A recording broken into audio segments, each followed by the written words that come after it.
I used to believe photographs were proof that something had happened, proof that people had smiled, that moments had been real, that happiness, if only for a fraction of a second, had existed exactly as captured. Growing up, our family photo albums sat on the lowest shelf of the living room bookcase, their spines thick, padded, and identical, each one labeled neatly with a year in silver ink. Every birthday, every holiday, every special moment was preserved there, sealed behind glossy plastic sleeves. When guests came over, my mother would sometimes pull one out, laughing softly as she turned the pages, pointing at hairstyles, clothes, vacations, school events. "Look how happy we were," she'd say, and I believed her. For years, I believed that album told the truth. It wasn't until much later, long after the smiles began to feel rehearsed even in memory, that I realized the album wasn't a record of our lives. It was a performance, and like all carefully staged performances, it existed to hide something. The album from 2016 was the thickest. That year had been labeled, in my mother's handwriting, one of our best. The cover showed us standing in front of our house, the lawn perfectly trimmed, the sky impossibly blue. My father stood at the center, his arm resting lightly on my mother's shoulder, his smile wide but controlled. My sibling and I flanked them, both of us leaning inward, as if gravity itself had been arranged to pull us closer together for the camera. At the time, that photo meant nothing special to me. It was just another picture. Now it feels like evidence. I remember the day it was taken. My father had insisted we retake it 3 times. Once because my mother blinked, once because my shirt collar wasn't straight, once because he said the angle didn't feel right. He was particular about appearances. He always had been. The house had to be clean when guests arrived, conversations had to stay light, any sign of conflict was quietly redirected, postponed, or erased. "People don't need to know everything," he'd say, usually with a calm smile that suggested wisdom rather than control. Back then, I thought he was protecting us. That year, 2016, was when I started to notice the cracks, but I didn't yet understand what they meant. I was old enough to sense tension, but young enough to misinterpret it. Doors closed more often. Conversations stopped when I entered rooms. My mother developed a habit of pausing mid-sentence, as if measuring each word before letting it leave her mouth. My father, meanwhile, became even more involved in documenting our lives. More photos, more videos, more insistence on family moments. "Smile," he'd say, lifting the camera. "This is for us." The photos from that year are flawless. Perfect lighting, perfect posture, perfect smiles. Every page suggests harmony, safety, warmth. Looking at them now, knowing what I know, feels like staring at a beautifully wrapped box that contains something dangerous inside. The discovery didn't happen all at once. It never does. It began with a feeling, a persistent discomfort I couldn't explain. I'd flip through those pages years later and feel uneasy, like I was looking at strangers wearing our faces. The smiles felt too precise, the closeness too choreographed. It was during one of those moments, sitting alone on the living room floor, album open, dust floating through the sunlight, that I noticed something I'd never questioned before. In nearly every photo, my father's hand was visible. On a shoulder, around a waist, resting somewhere that suggested connection, possession, reassurance. Control. At first I brushed the thought aside. I told myself I was overthinking. Memory is unreliable after all. It reshapes itself around emotion. But once the question entered my mind, it refused to leave. What if the album wasn't documenting our happiness? What if it was constructing it? I started to look closer, at expressions that didn't quite reach the eyes, at body language that now seems stiff rather than affectionate, at moments where the joy felt timed, as if we were all hitting our marks, playing roles we'd rehearsed so well we no longer noticed the script. And then I remembered the rules. Don't talk about what happens at home. Don't make things uncomfortable. Don't embarrass the family. Those rules had never been written down. They didn't need to be. They were enforced through silence, through looks, through the unspoken understanding that questioning the image meant risking everything. The album, I realized, wasn't just for memories. It was for proof. Proof to the outside world that we were exactly who we claimed to be. The truth didn't announce itself dramatically. There was no single explosive moment, no confrontation that shattered the illusion in one blow. Instead, it crept in quietly, hiding in the gaps between what was shown and what was never photographed. I began noticing which moments were missing. There were no photos of late nights when my mother sat alone at the kitchen table, staring at nothing. No images of arguments that ended abruptly when my father entered the room. No documentation of the sudden shifts in mood, the tension that could turn a peaceful evening rigid in seconds. The album only captured what he approved. The realization unsettled me enough that I started asking questions. Not out loud, not at first, but privately, carefully. I revisited memories I dismissed as unimportant. Times when my father's presence had made rooms feel smaller. Moments when his attention lingered too long, his interest too intense, his concern oddly selective. I had spent years rationalizing those feelings away. He was strict, I told myself, overprotective, traditional. Explanations that made sense, explanations that didn't force me to confront anything darker. But patterns don't lie. The more I looked, the clearer it became that his obsession with appearances wasn't about pride. It was about protection, not of us, but of himself. Every photograph, every posed smile, every curated memory served the same purpose: distraction. He controlled the narrative so thoroughly that even we, the people living inside it, struggled to see past it. The breakthrough came unexpectedly, during a family gathering years later. The albums were brought out, as they always were. Laughter filled the room as pages were turned, comments made about hairstyles, clothes, how young we all looked. My father watched closely, his smile practiced, his eyes alert. That was when I noticed something that chilled me. As people laughed, he wasn't watching the photos.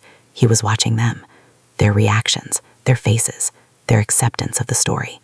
It hit me then with startling clarity. The album wasn't nostalgic to him. It was a shield, a carefully constructed defense against scrutiny, against questions, against truth.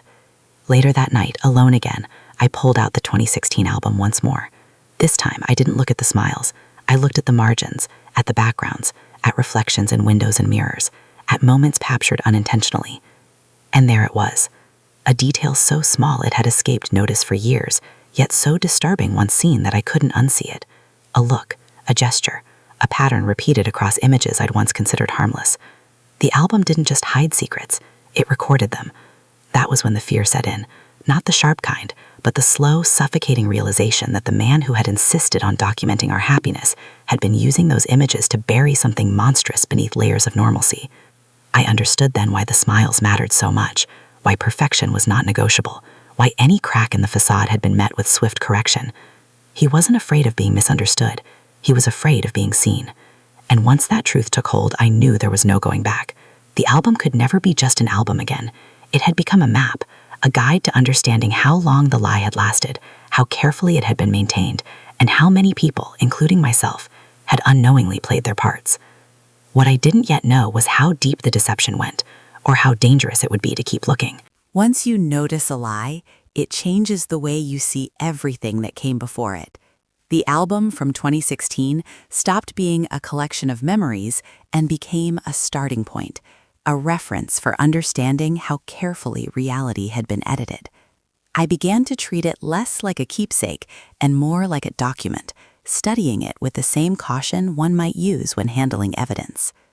I didn't confront anyone, not my mother, not my sibling, and certainly not my father. Confrontation would have shattered the fragile balance our household depended on. I had learned long ago that questions had consequences, so instead, I observed. I watched how my father reacted when people talked about the past, how his posture stiffened when someone lingered too long on a photo, how he subtly redirected conversations away from certain years, certain places, certain memories that threatened to invite scrutiny. The strangest part was how normal it all still looked from me outside. Friends admired our family, neighbors commented on how close we seemed.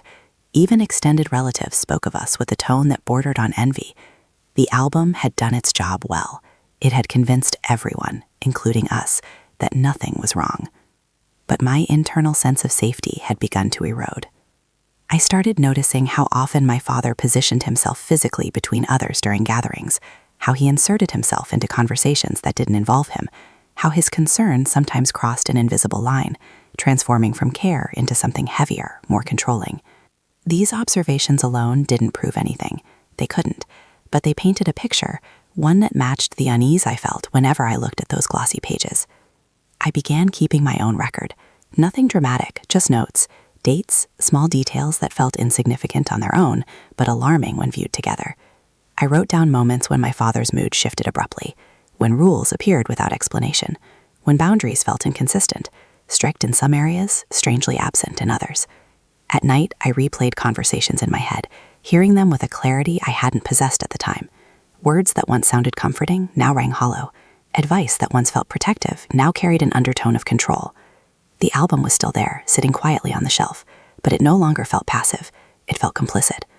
One evening, while flipping through another year, 2014 this time, I noticed something else. The way my father's presence dominated the visual narrative. He appeared in almost every photo. When he wasn't visible, the image felt unfinished, as though something essential was missing. It was subtle, but intentional. He wanted to be everywhere, seen, central, unavoidable. I wondered if that was the point, if visibility was power. The realization frightened me enough that I stopped looking at the albums for a while. Ignorance, I told myself, might be safer. But truth has a way of resurfacing, especially when it's been buried improperly. It came back to me through my mother. She had always been quiet, but there was a difference between quietness and absence. Over the years, she had become to feel like a ghost in her own home, present but fading, careful not to disturb the atmosphere my father maintained so meticulously. One night, as we cleaned up after dinner, she paused, holding a dish midair. For a moment, she looked at me as if she wanted to say something important, something urgent. Then she looked away. That hesitation told me more than words ever could. It was then I realized the album hadn't just silenced us individually. It had trained us collectively to maintain the illusion. We had learned our roles so well that breaking character felt impossible. But cracks were forming, and once they appear, they spread. The next turning point came not from the albums themselves, but from something far less polished. A drawer. It was an ordinary drawer in my parents' bedroom, one I'd never had reason to open before. I wasn't snooping, at least that's what I told myself. I was looking for a document my mother had mentioned in passing, something practical, something harmless. Instead, I found chaos. Receipts without context, notes scribbled in unfamiliar handwriting, old devices that hadn't been used in years. Nothing immediately incriminating, nothing definitive, but enough to suggest that there was more to our family's story than what had been curated for public view. What unsettled me most was the contrast. The albums were immaculate, perfectly ordered, chronologically precise. This drawer, by comparison, was neglected, disorganized, almost hidden by its own mess. It felt intentional. As I carefully put everything back, a thought settled in my mind with terrifying clarity. What if the album was meant to distract from places like this? What if the perfection was designed to draw attention away from the disorder lurking just beneath the surface? That night, I dreamed of photographs that moved when I wasn't looking, smiles that slipped into something colder, eyes that followed me as I turned pages. I woke up with a sense of urgency I couldn't shake. I needed to understand the scope of the deception. But understanding came with risk. Every step closer to the truth increased the possibility that I'd be seen, really seen, by the very person I was beginning to fear. My father noticed the change before anyone else did. "Everything okay?" he asked one afternoon, his tone casual, his smile gentle. I nodded, instinctively. Lies had become second nature. But his eyes lingered on me a second too long, studying, measuring. That was when I realized something crucial. He had always been watching us as closely as we watched him now. The difference was that he had years of practice. He knew how to mask attention as affection, surveillance as concern. The album suddenly felt less like a record of the past and more like a warning, a reminder of how easily perception could be controlled. I returned to the 2016 album one final time, this time with a different purpose. I wasn't looking for memories or patterns anymore. I was looking for mistakes. No performance is flawless forever. And there it was, a photo I'd seen dozens of times, now revealing something new. Not something obvious, not something that would stand out to anyone else, but to me, it was unmistakable. A moment where the mask slipped, a tension frozen in time that contradicted the story the album was trying to tell. My heart pounded as I stared at it, the implications racing through my mind. This wasn't just about control or appearances anymore. This was about intent, about the length someone would go to preserve a version of reality that benefited them alone. The album hadn't merely hidden the truth, it had normalized it. And that realization carried a terrifying question with it, one I hadn't yet dared to ask fully. If the lie had lasted a decade, what else had been sacrificed to keep it alive? Once you accept that a lie has structure, you begin to see how carefully it's been engineered. By the time I reached that understanding, I could no longer interact with my family the way I used to. Every conversation felt layered, every smile felt conditional, and every ordinary moment carried the weight of something unsaid. The photograph from 2016, the one where the tension had frozen just long enough to be captured, became my anchor point. I didn't show it to anyone. I didn't need to. It wasn't proof in a legal sense. It was proof to me. Proof that what I felt wasn't imagination. Proof that the unease I'd carried for years had a source. What frightened me most was how ordinary everything still looked. My father went to work. My mother prepared meals.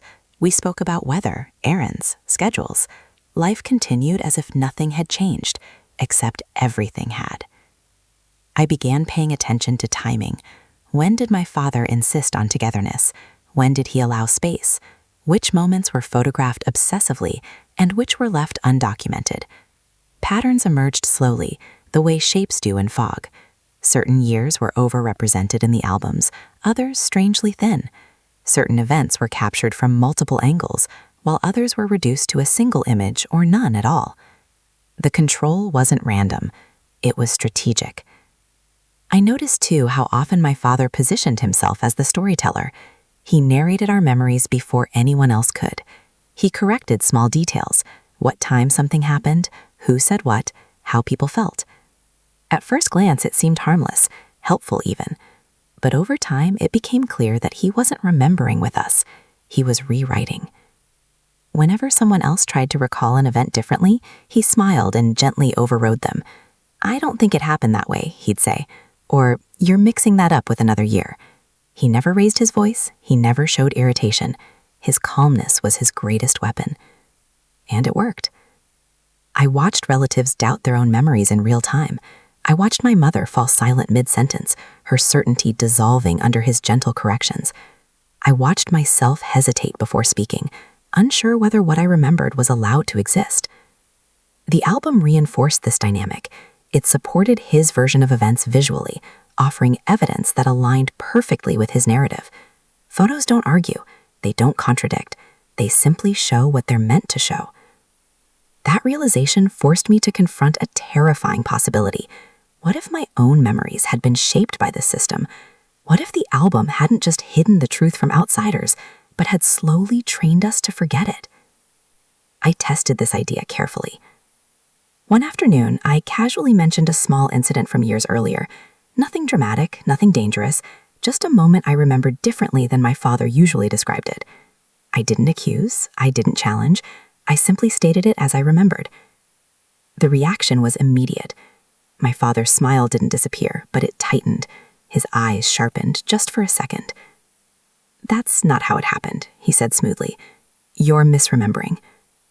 The certainty in his voice made my stomach drop. I didn't push back. I nodded, as I always had, but internally something shifted. The fear wasn't just about what he'd hidden, it was about how easily he could destabilize reality itself. That night, I couldn't sleep. I kept thinking about the albums lined up on the shelf, identical and orderly, each one a chapter in a story he'd authored. I wondered how many of my own beliefs had been planted there, how many doubts had been erased before they could take root. For the first time, I considered the cost of uncovering the truth. Because once you see the machinery behind the illusion, you can't unsee it. And once you start pulling at the threads, there's no guarantee the structure won't collapse on top of you. The next shift didn't come from discovery. It came from resistance. My mother had always adapted. She was quiet, careful, attentive. But subtle changes began to surface in her behavior, changes so small they might have gone unnoticed if I hadn't already been watching for cracks. She stopped correcting herself mid-sentence. She lingered longer in rooms where my father wasn't present. She asked questions she hadn't asked before, small ones, casual ones, but questions nonetheless. One evening, while flipping through an album together, a ritual that once felt nostalgic and now felt suffocating, she paused on a photo from 2016. Her fingers rested on the edge of the page, hovering as if she wanted to turn it but couldn't.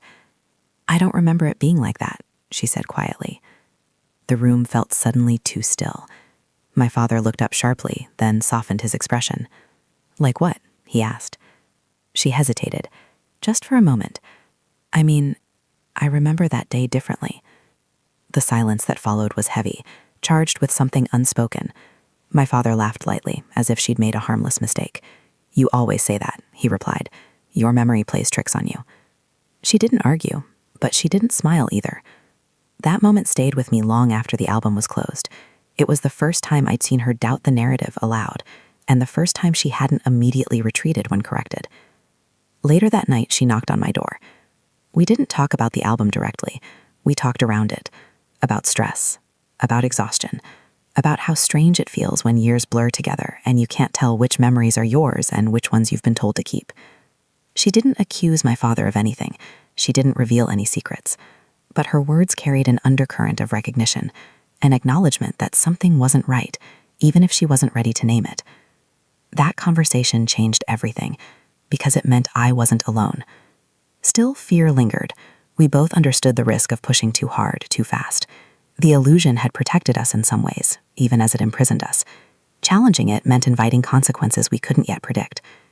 I began to notice how my father reacted when my mother and I spoke privately, how he interrupted more often, how he lingered nearby, pretending to busy himself while clearly listening, how the warmth in his voice cooled when he sensed distance he couldn't control. The album, once a source of pride for him, became something he guarded more closely. He began locking the cabinet where they were kept.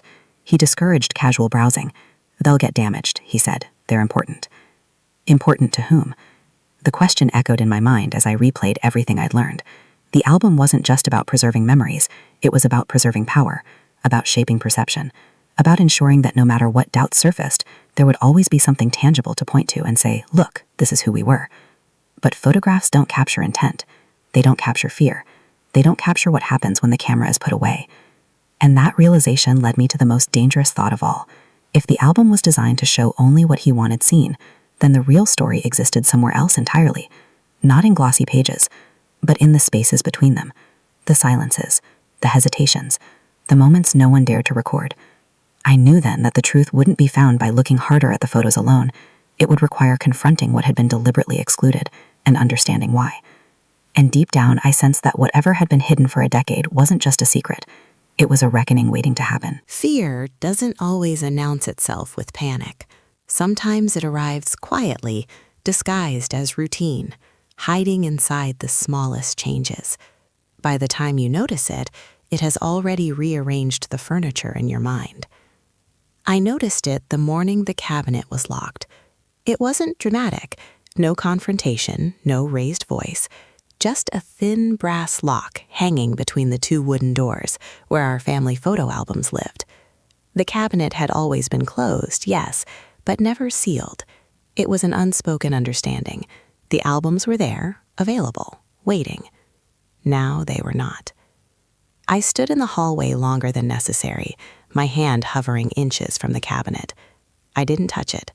Something inside me understood instinctively that touching it would change the rules of the game. This wasn't about access, it was about permission.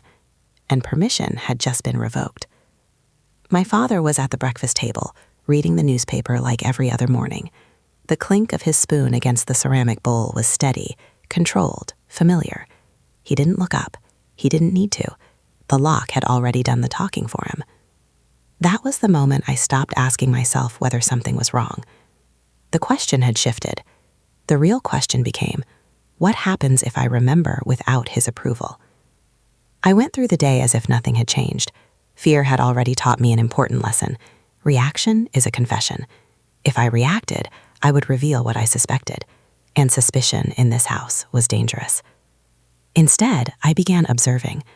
I started noticing how conversations changed when my father entered a room, how laughter softened, how topics pivoted mid-sentence, how stories adjusted themselves to include him as the calm center, the reasonable authority, the final word. It was subtle. That's what made it effective.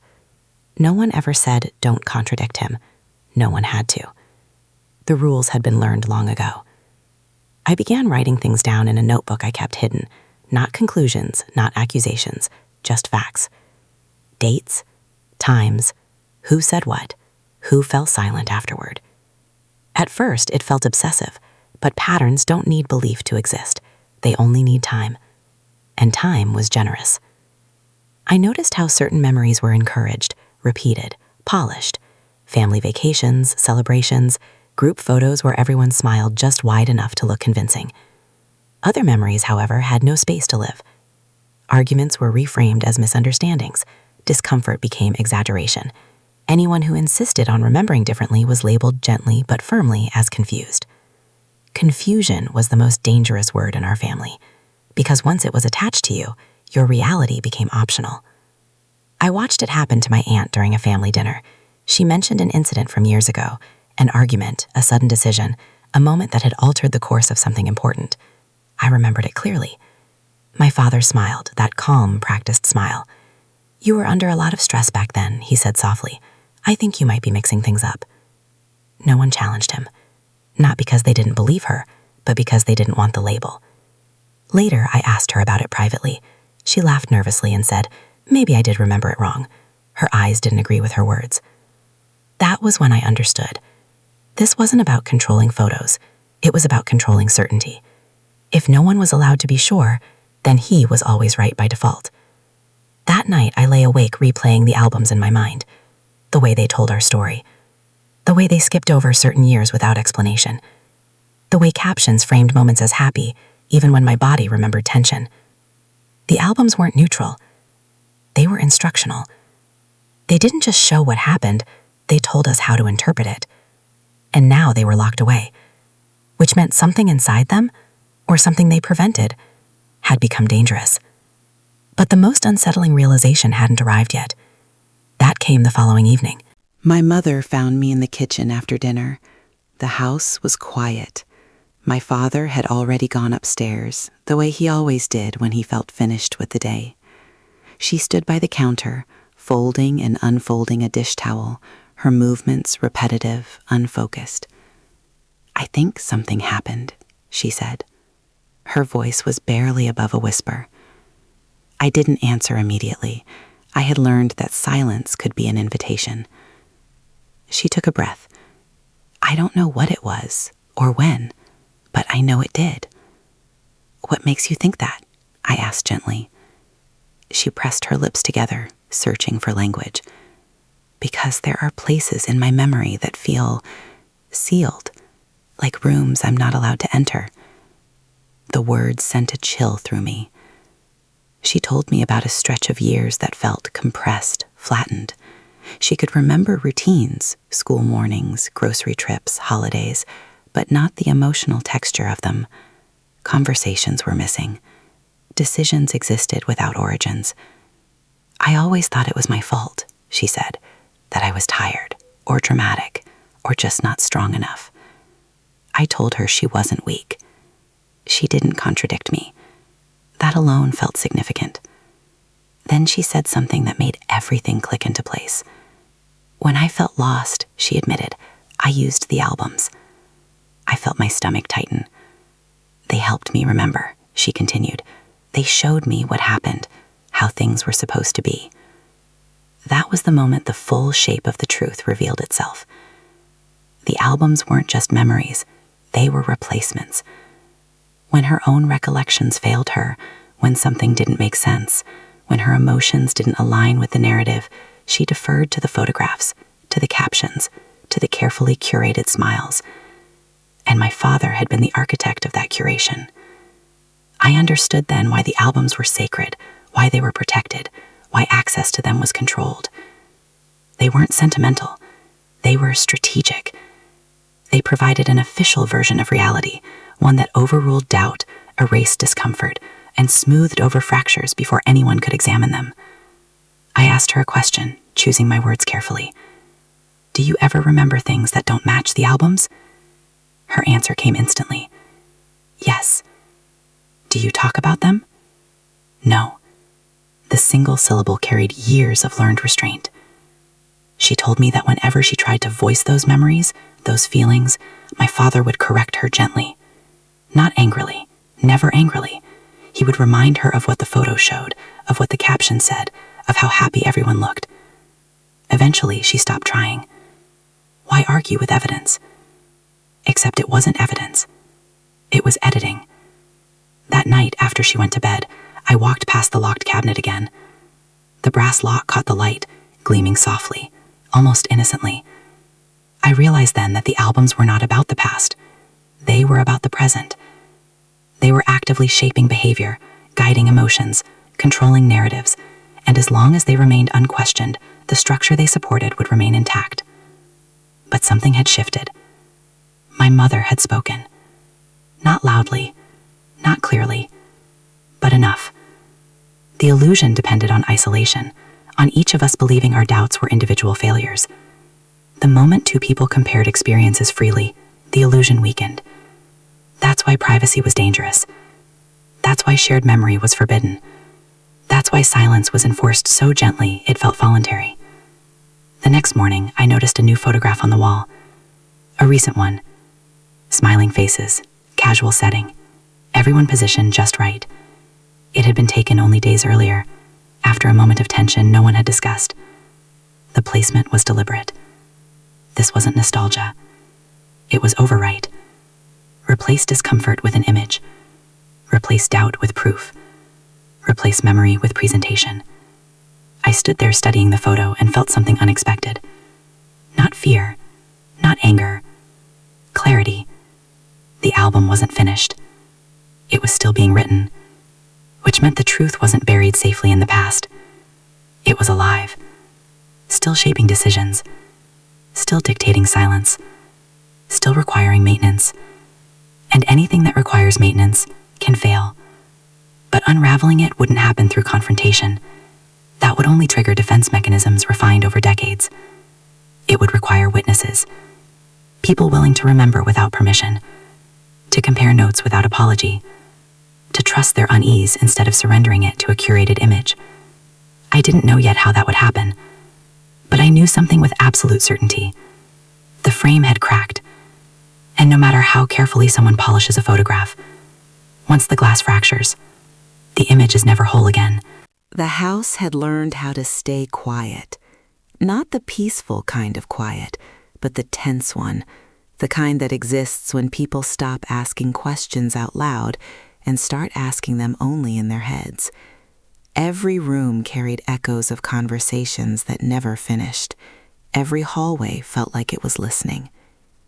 By this point, we were no longer pretending that nothing was wrong. We just weren't saying it yet. The letter had changed something fundamental inside my mother, not in an explosive way. There were no tears, no dramatic confrontations, no sleepless nights where she paced the floor. Instead, she became calm, unusually calm. And that terrified my father more than anger ever could. Calm meant clarity. Clarity meant danger. He began hovering, not obviously, but strategically. He offered to help with things he had ignored for years. He asked questions that sounded caring, but felt like reconnaissance. He listened more closely than before, not to understand, but to anticipate. One evening, as my mother prepared tea in the kitchen, he leaned against the counter and watched her like she was a stranger whose language he was trying to relearn. "You've been distant," he said softly. She didn't look up.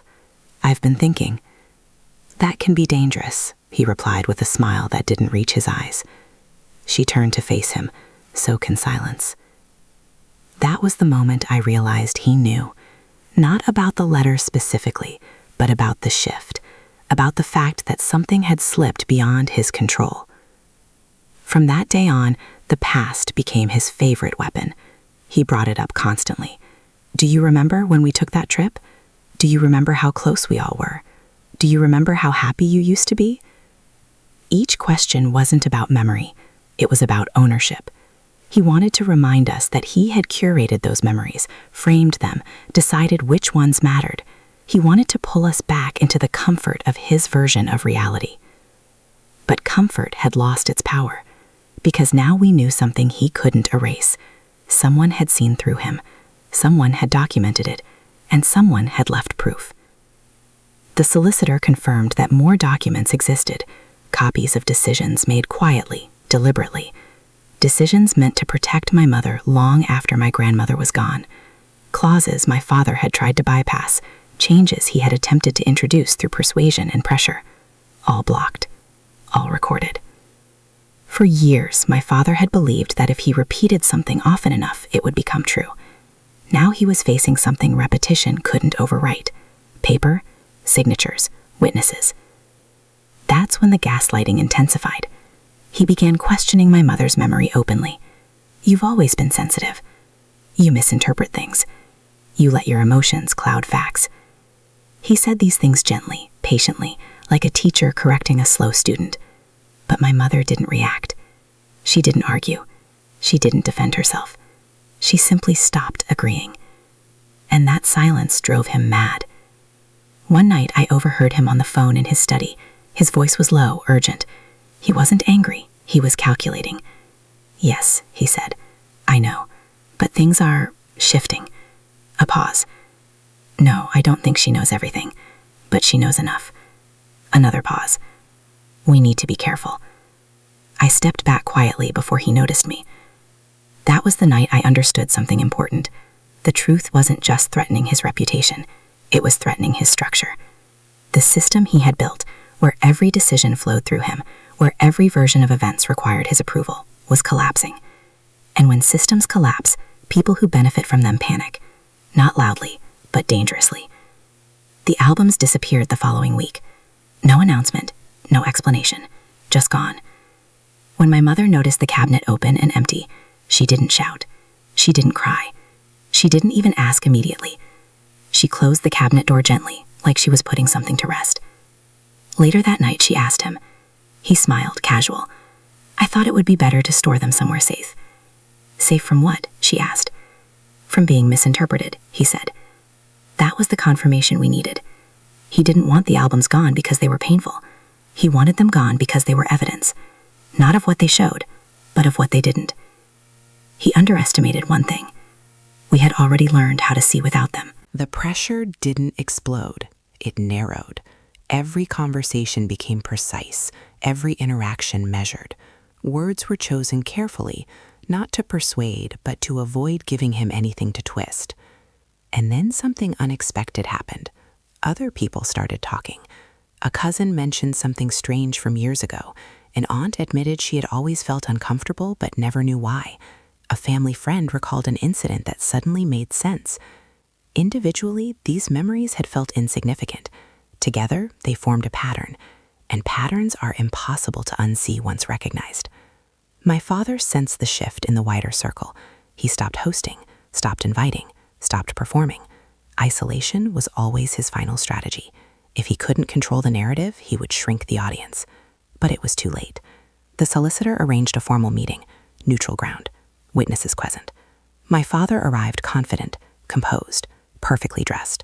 He shook hands, smiled politely, spoke first. He always spoke first. The solicitor listened, then calmly placed documents on the table. The room changed. Paper has a way of silencing charisma. Dates were read aloud, decisions explained, attempts at alteration documented. For the first time, my father wasn't narrating.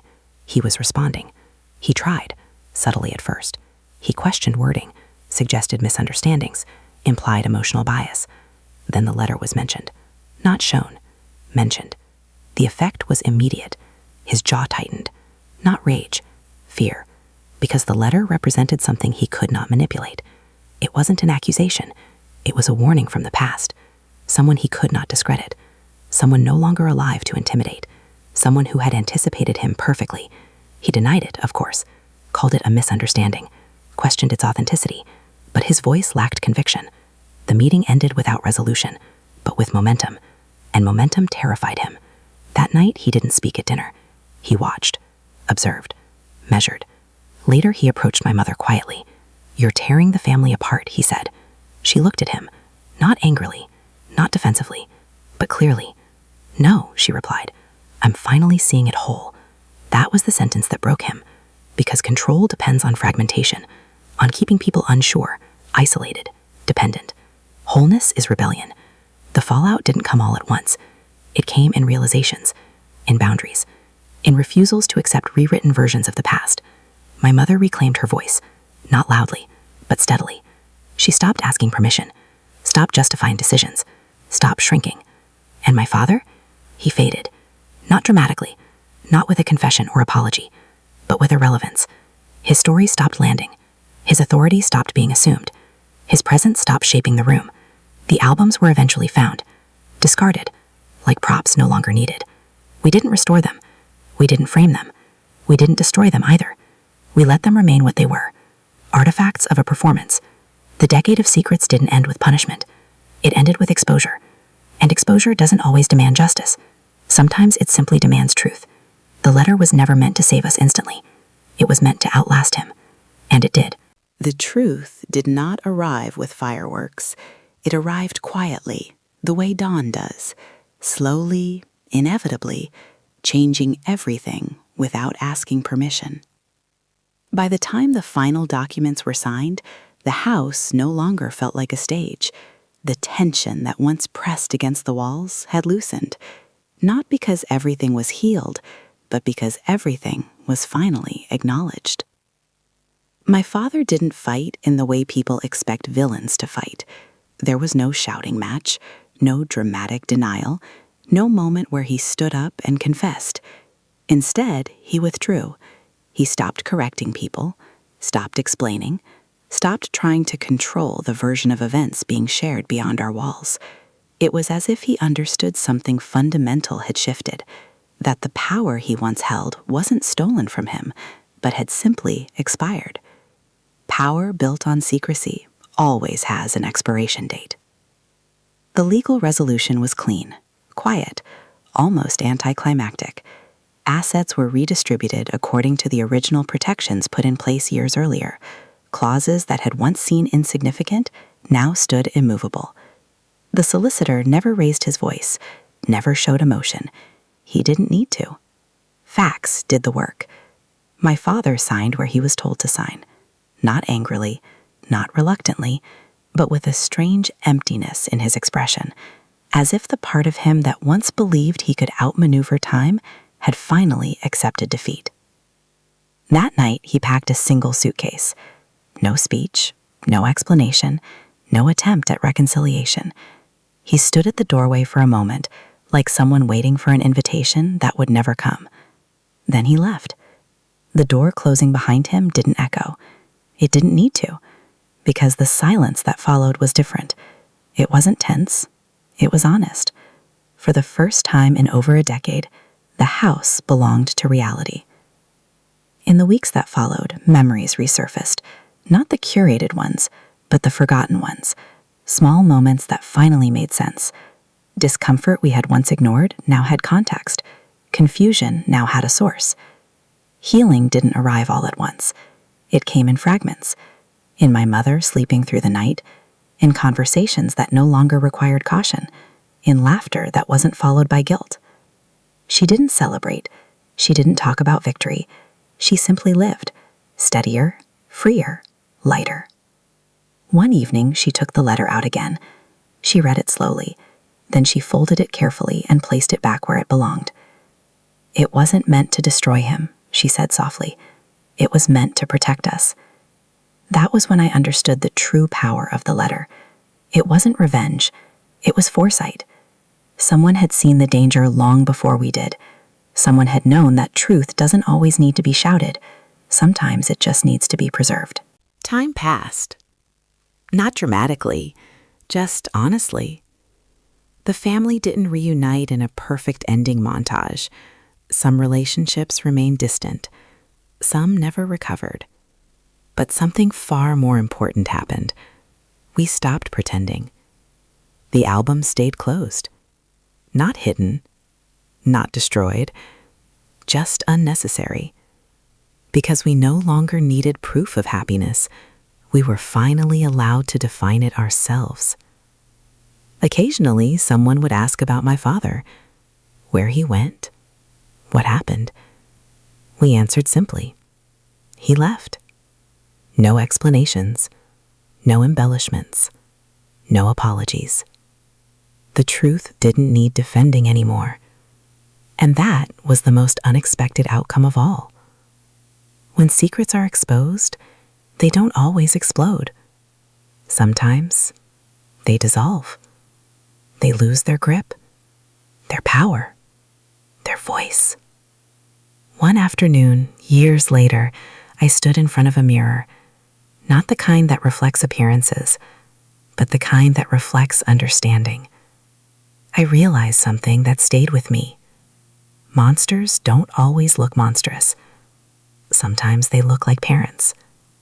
Sometimes they smile for photos. Sometimes they build entire worlds where no one questions them. And sometimes the bravest thing you can do isn't confrontation. It's clarity. The letter didn't save us by forcing a dramatic ending. It saved us by outlasting the lie, by waiting, by trusting that one day we would be ready to see.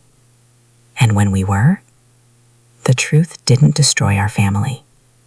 It freed it.